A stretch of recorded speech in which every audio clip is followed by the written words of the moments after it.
प्यारे बच्चों, हम लोग कक्षा 7 की भूगोल की पुस्तक पृथ्वी और हमारा जीवन के अंतर्गत हम पहला पाठ पृथ्वी की आंतरिक संरचना को पढ़ेंगे। लेकिन पाठ शुरू करने से पहले हम पृथ्वी कैसे बनी इस चीज़ को हम लोग एक वीडियो के माध्यम से जानेंगे और आगे जो है अपना पाठ शुरू करेंगे कि पृथ्वी जो की आंतरिक संरचना कैसी है, वो अंदर से कैसे बनी हुई है। तो चलिए सबसे पहले हम लोग अब एक वीडियो देख लेते हैं कि पृथ्वी कैसे बनी।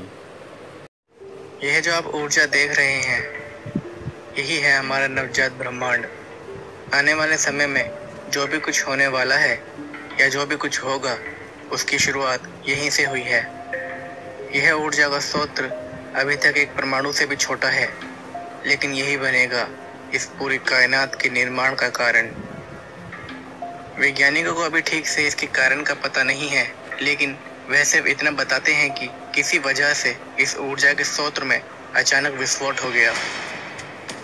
इस विस्फोट के कारण जो चीज अभी एक परमाणु से भी छोटी थी, वह 1 सेकंड से भी कम समय में अचानक से आकाशगंगा से भी बड़ी हो गई। इस विस्फोट में इतनी ऊर्जा निकली कि हम अपनी सोच से भी अनुमान नहीं लगा सकते हैं। यह ऊर्जा आज तक ब्रह्मांड में तारों की रोशनी के रूप में, ग्रहों, ब्लैक होल्स के रूप में इस ब्रह्मांड में विद्यमान है। इस ब्रह्मांड में जितने भी तत्व हैं या जो भी कुछ आज मौजूद है, यहाँ तक कि हम भी शुरुआत में इसी ऊर्जा के स्रोत से बने हैं।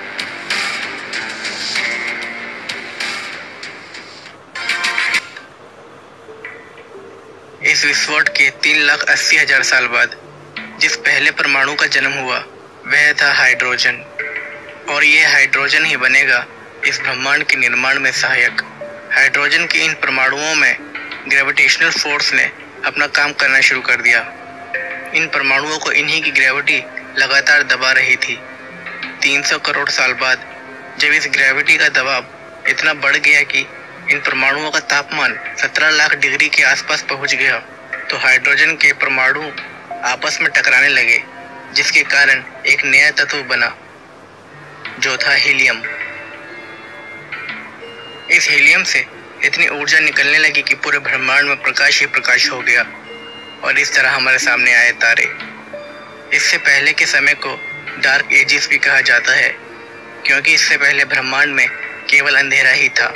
लेकिन अभी ब्रह्मांड में बस तारे ही थे, ग्रहों का निर्माण होना भी बाकी था और ब्रह्मांड में अभी तक केवल 2 ही तत्व मौजूद थे, हाइड्रोजन और हीलियम। लेकिन इन तारों के अंदर एक जटिल प्रक्रिया चल रही थी, जिसकी वजह से कई और अणुओं का निर्माण होने लगा। यह तारे हाइड्रोजन और हीलियम की सहायता से और नए 25 तत्व बना सकते थे, जैसे हाइड्रोजन से हीलियम बना और हीलियम से लिथियम। इसी तरह कार्बन, ऑक्सीजन, नाइट्रोजन और आयन भी इसी प्रक्रिया में बनने लगे। लेकिन अभी सोना, यूरेनियम और तांबे जैसे भारी तत्व बनने बाकी थे। इसी प्रक्रिया में तारों में कुछ लाख साल बाद भयंकर विस्फोट आरंभ हो गए और इन विस्फोटों को सुपरनोवा विस्फोट कहा जाता है, जो कि बिग बैंग के धमाके के बाद अब तक के सबसे बड़े विस्फोट थे। यह प्रक्रिया करीब 8 करोड़ साल तक लगातार चलती रही। इस तरह पुराने तारों का अंत हो गया और हमारे सामने आए नए तारे और नए तत्व। फिर 460 करोड़ साल पहले तारों के निर्माण की प्रक्रिया में उस तारे का भी जन्म हुआ, जिसे हम कहते हैं सूरज। सूरज की ग्रेविटेशनल फोर्स के कारण इसके आसपास की गैसों और धूल के बादलों ने सूरज के चक्कर लगाना शुरू कर दिया। इस प्रक्रिया के लगभग 100 करोड़ साल बाद हमारे सामने आने लगे कई ग्रह, जिसमें से सूर्य से तीसरे नंबर पर बन रहा ग्रह था, वह था पृथ्वी। इस समय हमारी पृथ्वी एक गर्म लावे की गेंद की तरह थी, जो लगातार तेज गति से घूमती जा रही थी। इसकी गति इतनी तेज थी कि एक दिन सिर्फ 6 घंटे का हुआ करता था। पृथ्वी के निर्माण में ग्रेविटी ने एक बार फिर अपना काम किया। पिघला हुआ लोहा और निकिल जैसी धातुएं पृथ्वी के केंद्र की ओर जमने लगी और हल्की चीजें पृथ्वी के बाहरी परत का निर्माण करने लगी। यह केंद्र में जाने वाली पिघली धातुएं पृथ्वी की मैग्नेटिक फील्ड का निर्माण कर रही थी। और यह मैग्नेटिक फील्ड पृथ्वी के बाहर अंतरिक्ष तक फैल गया। यही मैग्नेटिक फील्ड आज हमें सूर्य की हानिकारक किरणों से बचाता है। 450 करोड़ साल पहले अभी पृथ्वी इस क्रम से गुजर ही रही थी कि एक मंगल ग्रह से भी बड़ा एक एस्टेरॉयड पृथ्वी से 40,000 किलोमीटर प्रति घंटे की रफ्तार से टकरा गया। यह एस्टेरॉयड गर्म लावे से दहक रही पृथ्वी में समा तो गया, लेकिन एक गर्म लावे की बहुत बड़ी फुहार अंतरिक्ष में चली गई और 1 साल से भी कम समय में यह छोटी सी गेंद के रूप में बदलने लगी और आज हम इस गेंद को चांद के नाम से जानते हैं। चांद के आ जाने से पृथ्वी कुछ स्टेबल होने लगी। पृथ्वी की गति में कुछ ठहराव आया था। एस्टेरॉयड की टक्कर की वजह से पृथ्वी थोड़ी सी मुड़ भी गई थी, जिसकी वजह से पृथ्वी पर आज जीवन संभव हो पाया है, क्योंकि इसके कारण पृथ्वी को एक तोहफा मिला और वह है मौसम। लेकिन अभी तक पृथ्वी पर जीवन पर अपने जैसी स्थिति बिल्कुल भी नहीं थी। यहाँ गर्म दहकते ज्वालामुखी थे और जमीन पर बहता गर्म लावा। इस गर्म ग्रह पर पानी का भी नामो निशान तक नहीं था, लेकिन यहाँ थी तो बस वायुमंडल में मौजूद गर्म वाष्प, जो वायुमंडल में ऊपर इकट्ठी होती जा रही थी। फिर एक दिन यह वाष्प बारिश का रूप लेकर बरसने लगी। लाखों साल तक यह बारिश यूं ही लगातार होती रही, जिसके कारण पृथ्वी ने ठंडा होना शुरू कर दिया और पृथ्वी पर बड़े बड़े तालाब बनने लगे। फिर उन्होंने नदियों का रूप लिया और यह नदियां आपस में मिलकर महासागरों का निर्माण करने लगी।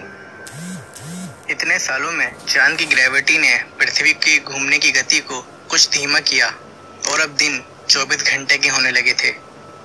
380 करोड़ साल पहले महासागरों में अब शुरू होने लगे थे जीवन के संकेत।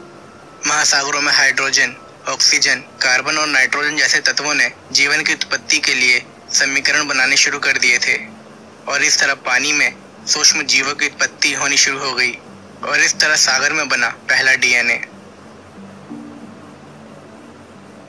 पृथ्वी के बनने के 7 लाख साल बाद धरती पर इस तरह पहली बार जीवन के संकेत दिखाई देने लगे थे। इस तरह पृथ्वी पर बैक्टीरिया जैसे जीवाणुओं की उत्पत्ति होने लगी। कुछ खास तरह के बैक्टीरिया ने ऑक्सीजन का उत्सर्जन करना शुरू कर दिया, लेकिन महासागरों में आयन की मात्रा ज़्यादा थी और बैक्टीरिया द्वारा बनाए जा रहे ऑक्सीजन के संपर्क में आने से महासागरों में लोहे की मात्रा बढ़ने लगी और यह महासागरों के तल में इकट्ठा होने लगा और हजारों सालों के बाद यह ढेर लौह अयस्क के रूप में बाहर निकलने लगा। जब महासागरों में ऑक्सीजन के संपर्क से आयन की मात्रा लगभग समाप्त हो गई तो यह ऑक्सीजन महासागरों से बाहर निकलकर वायुमंडल में फैलने लगी। अगले 200 करोड़ सालों में पृथ्वी पर जीवन की परिस्थितियां तेजी से पनपने लगी।